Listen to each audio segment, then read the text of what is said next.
Dans le livre des Proverbes, chapitre 29 au verset 18, il est dit « Là où il n'y a pas de vision, le peuple périt ». Il est important que tu puisses avoir une vision sur ta vie. Et parce que si tu n'as pas de vision, alors ça va être compliqué.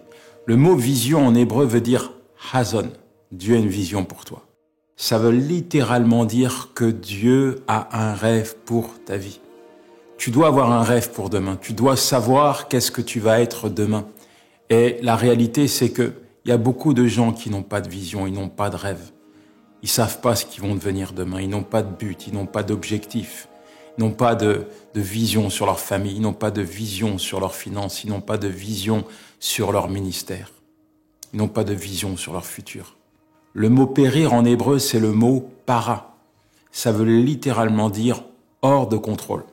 Quelqu'un qui n'a pas de vision, quelqu'un qui n'a pas de but, quelqu'un qui n'a pas d'objectif à atteindre est hors de contrôle. Il court dans tous les sens sans savoir où il va. Il est complètement désorienté. La vérité, c'est que Dieu t'a créé pour quelque chose qui est beaucoup plus grand que ce que tu peux imaginer. Et il est impératif pour toi que tu puisses comprendre aujourd'hui que Dieu a une vision pour toi, Dieu a une vision pour ton futur, Dieu a une vision pour demain, Dieu a une vision pour les 10 années qui vont suivre. On a posé une question à une femme qui est née aveugle et sourde, qui s'appelle Hélène Keller, et on lui a demandé, mais qu'est-ce qu'il y a de pire que de naître dans cet état, dans cette condition? Elle a dit, le pire, c'est pas de naître aveugle, c'est de ne pas avoir de vision. Ne pas avoir de vision, c'est pire que d'être aveugle. Alors, au travers de cette émission, je veux m'employer à t'amener à réaliser et à comprendre que Dieu a une vision pour toi.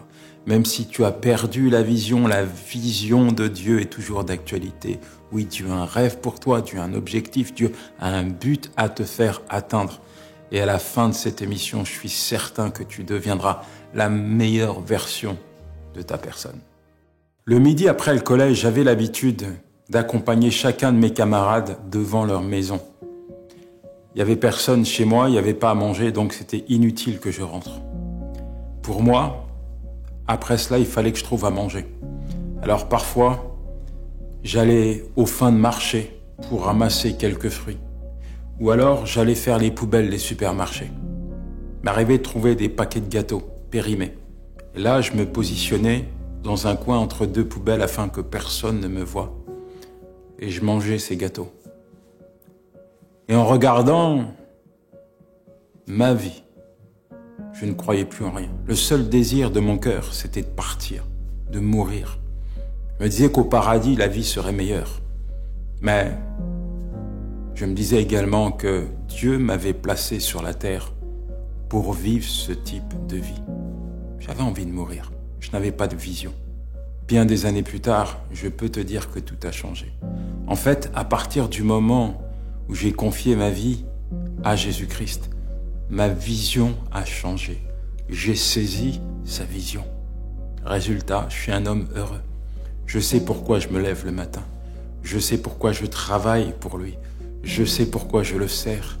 Il a complètement changé chaque paramètre de ma vision.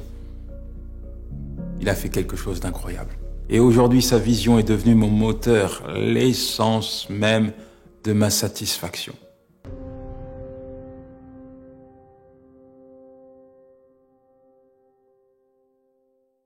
Donc nous parlons de vision. Et pour ce faire, on va aller dans un texte qui se trouve dans l'évangile de Marc, chapitre 10, à partir du verset 46. Il est dit ceci.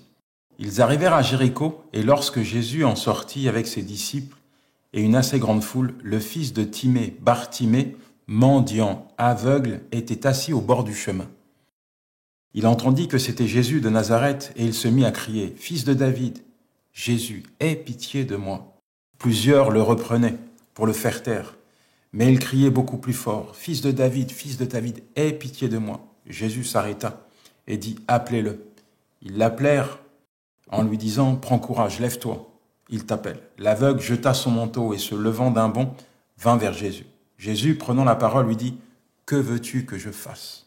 « Rabboni, lui répondit l'aveugle, « que je retrouve la vue. » Et Jésus lui dit, va, ta foi t'a sauvé. Aussitôt, il retrouva la vue et suivit Jésus sur le chemin. Chaque miracle est une vérité. Tout ce que Dieu a accompli au travers de son ministère était pour nous montrer quelque chose. Il y a des principes profonds, des principes divins, des pépites surnaturelles qui viennent dans notre cœur, que Dieu dépose pour nous amener à vivre des choses particulières. En l'occurrence, on parle de vision. Et là, le premier point que j'aimerais aborder, c'est l'espérance. En fait, Bartimée a de l'espoir dans son cœur. Et le monde dit, tant qu'il y a de la vie, il y a de l'espérance. Mais c'est pas pour autant que les gens qui sont en vie ont encore de l'espérance dans leur cœur. Beaucoup sont en vie, mais vivent dans le désespoir. Ils sont dans le désespoir parce qu'ils ne croient plus en rien. Ils n'ont plus de vision sur leur vie. Bartimée est un mendiant aveugle. Sa vie, c'est une galère. Une galère. Il est contraint à mendier toute sa vie. Il peut pas lire, il peut pas travailler, il peut pas bouger. Il est avec les autres aveugles. C'était pas le seul aveugle là qui se trouvait sur son chemin. Et ils vivaient tous dans une pauvreté absolue. Et tous les jours, il fallait qu'il mendie son pain. Mais pourtant, il est aveugle, mais il n'est pas sourd. Parce qu'il est là sur le bord du chemin et il entend que Jésus passe par là.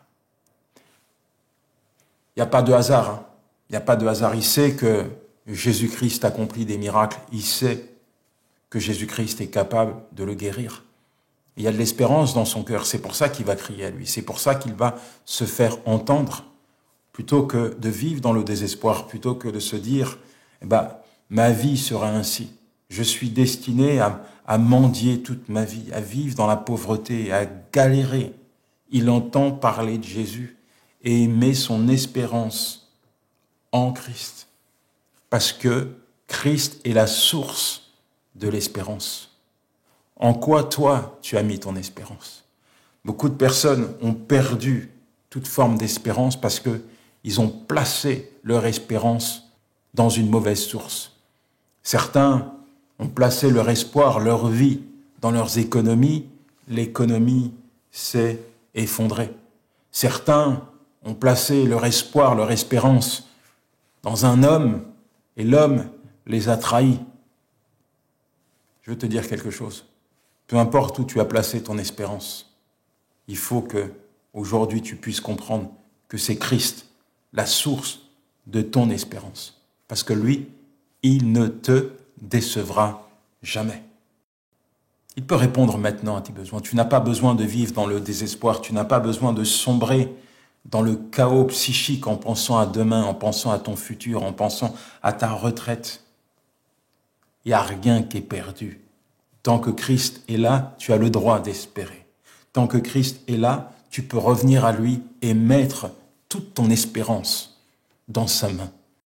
Peut-être qu'actuellement, tu es dans le désespoir et tu te poses des questions comme « et si ?» Et si j'avais placé mon espérance dans une société qui est cotée en bourse, je n'aurais pas subi une faillite. Et si j'avais rencontré telle personne, je n'aurais pas vécu cela. En fait, je vais te dire quelque chose. Ton espérance, elle doit être placée en Christ. Avec les si, tu peux faire le tour du monde, mais ça ne va pas changer ta vie. Ça ne va pas changer ta vie. Ton espérance n'est pas dans des actions boursières. Ton espérance n'est pas dans des thérapies. Ton espérance, elle est en Christ. On ne nous dit pas comment Bartimée est devenu aveugle. Par contre, on nous raconte comment il a retrouvé la vue. Dieu a une vision pour toi, Dieu a un but pour toi. Il faut absolument que tu puisses saisir la vision de Dieu. Il faut absolument que tu laisses la vision de Dieu imprégner ton mental, que la vision de Dieu soit ta passion, que la vision de Dieu brûle dans ton cœur, que la vision de Dieu soit ton moteur, que la vision de Dieu te permette d'avancer et de poursuivre et d'atteindre l'objectif pour lequel il t'a créé. Et pour ce faire, tu dois faire comme Bartimée. Il ne faut pas écouter les voix négatives. Il y a plein de gens qui étaient là. Et quand Bartimée s'est mis à crier, les gens lui disaient, tais-toi. C'est comme s'il lui disait, tu n'es pas important, ne dérange pas le Seigneur, ne le dérange pas, il ne s'intéresse pas à toi. Tu n'es qu'un mendiant aveugle. Reste avec ceux qui te ressemblent. N'importune pas le maître, ne le dérange pas. Mais plus on lui disait de se taire, plus il se mettait à crier. En fait, son cœur était armé de foi. Son cœur était convaincu que c'était son jour, qu'aujourd'hui il allait retrouver la vue, que Jésus-Christ était capable de changer les choses pour lui. Alors rien à faire, on ne peut pas le faire taire. Bartimée refuse de se taire. Bartimée refuse d'écouter les voix négatives. Bartimée se fait entendre. Il crie haut et fort. Il appelle Jésus. « Hé, Jésus, c'est moi. C'est moi, Bartimée. Regarde, je suis là. Viens, j'ai besoin de toi. Viens faire quelque chose pour moi. » Waouh. Et toi, il y a peut-être une vision sur ton cœur. Et puis il y a toutes ces voix négatives qui ont tué la vision dans ton cœur, qui ont fait avorter la vision de Dieu dans ton cœur. Tu te lèves le matin, cette vision, tu l'as déjà enterrée, tu travailles plus à l'accomplissement de cette vision. Tu as tellement écouté les gens que tu ne crois plus en rien. Il n'y a plus de vision, c'est le brouillard devant toi. J'aimerais quand même te poser une question. Vas-tu te laisser déstabiliser? Vas-tu laisser toutes ces voix négatives tuer la vision qu'il y a sur ton cœur? Qu'est-ce que tu recherches? Qu'est-ce que tu recherches finalement? L'approbation de l'homme ou l'approbation de Dieu? Tu veux plaire à l'homme ou tu veux plaire à Dieu? Bartimée s'en fiche pas mal de ce qu'on lui dit. On lui dit de se taire, mais lui il crie. Bartimée ne cherche pas l'approbation de l'homme, il cherche l'approbation, l'intervention de Christ. C'est ça la réalité. Et si tu veux entrer dans ta vision, il y a une chose que tu ne dois pas faire, c'est écouter les voix négatives. Ah là là là là. Un aveugle peut pas conduire un aveugle. Et autour de toi, il y a des tueurs de vision, il y a des tueurs de rêves, il y a des gens qui sont là pour te décourager. Il y a des gens qui ne peuvent pas t'amener dans la vision de Dieu. Il y a des gens qui vont te dire ne bouge pas, n'avance pas, recule, reste à ta place ou encore régresse. Il y a des gens qui seront toujours là pour mettre le doigt sur quelque chose qui te dérange, sur une situation qui est contraignante, sur tes faiblesses, sur tes manquements, sur tes lacunes. Il y a des gens qui seront là juste pour te découragé, tout comme Bartimée. Il y avait des gens autour de lui qui lui ont dit, tais-toi, ne parle pas, ne dérange pas le maître. Reste à ta place, tu n'es qu'un mendiant aveugle. Reste avec les autres, tu n'es pas important. Et Jésus ne s'intéresse pas à toi. Mais Bartimée ne les a pas écoutés.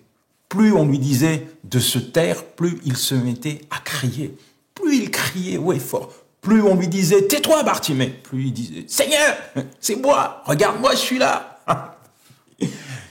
Dans son cœur, il était comme convaincu que Jésus pouvait faire quelque chose pour lui. Alors, impossible de se taire, impossible qu'il se laisse enfermer par ces tueurs de vision, impossible de se taire. Et je vais te dire quelque chose, si tu veux poursuivre, si tu veux rentrer, si tu veux accomplir la vision que Dieu a mis sur ta vie, qui brûle dans ton cœur, tu dois chercher premièrement son approbation.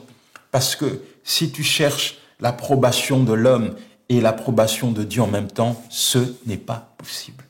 Ce n'est pas possible. Tu ne peux pas plaire à l'homme et plaire à Dieu. Tu ne peux pas accomplir la vision de Dieu si tu cherches continuellement l'approbation de l'homme. Bartimée s'en fichait pas mal de ce qu'on lui disait. On pouvait toujours lui dire de se taire, mais lui, ce qu'il souhaitait, ce qu'il voulait avant tout, c'est de se faire entendre. Oui, il voulait plaider sa cause devant le Seigneur. Il cherchait l'approbation, il cherchait l'intervention de Dieu dans sa vie. Il fallait que Dieu vienne à son aide. Alors, n'écoute pas les voix négatives. N'écoute pas celui qui te dit « assieds-toi » et ne bouge pas. Ne fais rien. N'écoute pas celui qui te dit « recule ». N'avance surtout pas. N'écoute pas celui qui te dit « tu n'y arriveras jamais ». N'écoute pas celui qui te dit « tu es incapable ». Dieu ne s'intéresse pas à toi. Et puis ta propre personne, ta propre conscience parfois, elle te parle et elle te ment. Combien de fois tu t'es dit « Dieu ne s'intéresse pas à moi ». Combien de fois tu t'es dit « Dieu a une vision, mais elle est pour les autres, moi je ne suis pas qualifié. Dieu a des projets, mais c'est pour les autres. Moi je suis incompétent, moi je ne sers à rien. Moi j'ai été placé par Dieu pour vivre dans la misère. C'est ma vie, c'est comme ça. » Mais pourquoi t'écoutes cette voix qui te ment? Pourquoi tu t'exclus toi-même, tu te sors toi-même du plan de Dieu, de la vision de Dieu? Dieu s'intéresse à toi, Dieu a une vision pour toi.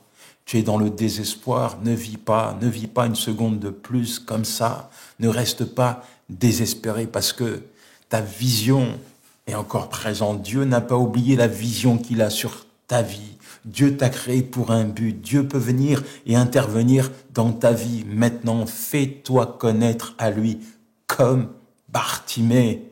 Viens à lui, plaide ta cause, dis-lui, Seigneur, j'ai besoin que tu te manifestes dans ma vie. J'ai besoin de retrouver cette vision. Je n'en peux plus de vivre comme ça. Je n'en peux plus de me lever le matin sans but, sans vision. Je n'en peux plus. Cette vision qui animait mon cœur, cette vision que tu avais placée hier dans ma vie, je veux la retrouver parce que je sais qu'elle n'est pas morte. La vision de Dieu n'est pas morte. Proverbe 29, verset 25. Celui qui a peur des autres est pris dans un piège, mais celui qui met sa confiance dans le Seigneur est en sécurité. La vision de Dieu n'est pas morte, même s'il y a des tueurs de rêves autour de toi. Écoute Dieu, écoute-le. Mets ta confiance en lui et n'aie pas peur de l'homme. Mets ta confiance en Dieu et lui seul sera t'entraîner, t'amener dans ses plans et dans ses projets. Alors,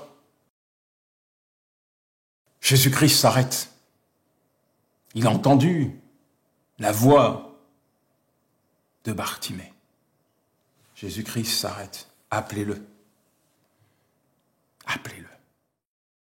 Jésus-Christ, au milieu de cette foule, prête attention à la voix de Bartimée. Parce qu'en fait, c'est pas simplement la voix parce que tout le monde devait crier. Tout le monde devait crier. Hosanna, Hosanna, Hosanna. Mais la voix de Bartimée a une teneur, elle a une saveur de foi. Bartimée exprime sa foi. Il exprime, il fait connaître son besoin. Alors Jésus s'arrête et dit, appelez-le. Tu veux faire entendre ta voix au Seigneur. Tu veux qu'il te redonne la vision. Alors crois qu'il est capable de le faire. Jésus t'appelle. Jésus t'appelle maintenant. Est-ce que tu vas répondre? Il t'appelle. Dieu ne t'a pas placé sur la terre par hasard. Il a une vision sur ta vie. Et quand il te dit j'ai une vision, il te dit littéralement voilà ce que je veux faire pour toi. Voilà où je veux t'amener, voilà où je veux t'accompagner. Voilà pourquoi je t'ai créé. Il t'appelle. Alors certains, vous allez me dire oui, j'ai un appel au ministère, j'ai un appel à être pasteur, j'ai un appel pour être évangéliste. Oui, c'est bien. Mais chacun d'entre nous, nous avons un appel. Tu as un appel. Premièrement, tu es appelé à servir Dieu. Tu n'es pas un spectateur de l'œuvre de Dieu sur la terre. Tu es un acteur. Un acteur. Quand Dieu parle de ses enfants, il dit, vous êtes ma lumière, vous êtes le sel de la terre, vous êtes mes ambassadeurs. Dieu t'appelle à le servir dans chaque domaine. Même s'il y a un domaine spécifique dans lequel tu vas exceller, avant tout, sache que Dieu t'appelle. Il t'appelle. Il t'appelle, mais parfois, tu ne réponds pas à cet appel. Parfois, c'est toi qui ne réponds pas à l'appel de Dieu. Tu vis dans le désespoir et rentrer dans l'appel de Dieu, c'est renouer avec l'espérance. Quand on vit sans Dieu, quand on n'est pas dans l'objectif, le plan, la volonté de Dieu, on vit dans le désespoir, on n'a pas de vision, on ne sait pas ce qu'on doit faire. On regarde simplement la télévision, mais on n'a pas la vision de Dieu. Ouvre ta Bible, laisse Dieu te parler, tu vas voir qu'il t'appelle, tu vas voir qu'il a une vision claire, nette et précise pour toi. Est-ce que tu vas répondre à son appel? Jésus ne t'appelle jamais pour rien, jamais. Il t'appelle. Entends ce que je te dis. Jésus t'appelle, il veut te redonner la vision. Est-ce que tu vas répondre? Faut que tu lui répondes. Réponds-lui maintenant. Même si ça fait des années que tu marches sans vision, que tu marches dans le brouillard, que tu marches dans le désespoir, que tu marches atteint d'une cécité spirituelle, il t'appelle maintenant parce qu'il veut te redonner la vision, il veut te rendre la vue afin que tu vois les choses, non plus comme tu les voyais hier, mais que tu puisses les regarder selon ses yeux. Il a des plans, il a une vision, il a un objectif pour toi. Réponds à son appel. Bartimée se fait connaître au Seigneur, je suis là. Jésus lui dit, mais qu'est-ce que tu veux que je fasse pour toi? Qu'est-ce que tu veux que je fasse? Bartimée n'a pas fait le timide. Non, non. N'a pas enrobé sa demande. S'il te plaît, non, non, non, non. Je veux voir. Je veux voir. Voilà ce que Bartimée a dit au Seigneur. Je veux voir maintenant. Pas demain, je veux voir maintenant. Rends-moi la vue. Aussitôt dit, aussitôt fait. Aussitôt dit, aussitôt fait. Qu'est-ce que tu veux que le Seigneur fasse pour toi? Dis-lui, Seigneur, je veux retrouver ma vision. Je veux vivre mon miracle. Seigneur, c'est le brouillard. J'ai plus de vision pour ma famille. J'ai plus de vision sur mon mariage. J'ai plus de vision sur le service que tu me demandes d'accomplir. J'ai plus de vision sur le ministère. J'ai plus de vision dans mon travail. J'ai plus de vision. J'ai plus de vision. J'ai plus d'espoir. Rends-moi la vue. Rends-moi la vision. Rends-moi la vision. Que ta vision puisse être ma passion, qu'elle puisse me motiver encore et encore, que ta vision puisse me pousser à me lever le matin et à chercher et à travailler encore et encore à l'accomplissement de ta vision. Rends-moi la vue, rends-moi la vision. Dis-lui, il va le faire. Bartimée a vécu son miracle. Jésus-Christ lui a dit, va, ta foi t'a guéri. Ta foi t'a guéri. Ta foi peut te faire expérimenter la vue. Jésus-Christ peut te rendre la vision. Ta foi peut permettre à Dieu de te guérir de cette cécité spirituelle. Alors ne reste pas aveugle un jour de plus. Viens au Seigneur. Il te voit, il te connaît et il veut te répondre. Il t'a appelé aujourd'hui dans sa présence au travers de ce message pour parler à ton cœur. Et il te le dit encore une fois. Que veux-tu que je fasse pour toi? On va prier ensemble. On va prier. Seigneur, merci.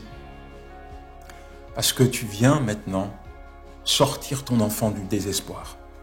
Ce désespoir, Seigneur, qui est lié, Seigneur, à un manque de vision.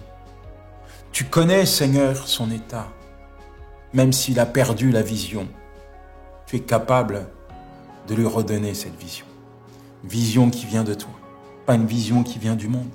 Pas une vision qui vient, Seigneur, de quelqu'un d'autre. Mais une vision qui est pour lui. Une vision que toi, tu as placée sur lui. Une vision pour laquelle tu l'as envoyé sur cette terre. Cette vision, Seigneur, c'est toi qui lui donnes. C'est toi qui lui communiques. Cette vision, Seigneur, je te prie pour que ça soit sa passion. Que chaque jour, il puisse avoir un regard clair, net et précis, Seigneur, sur son futur.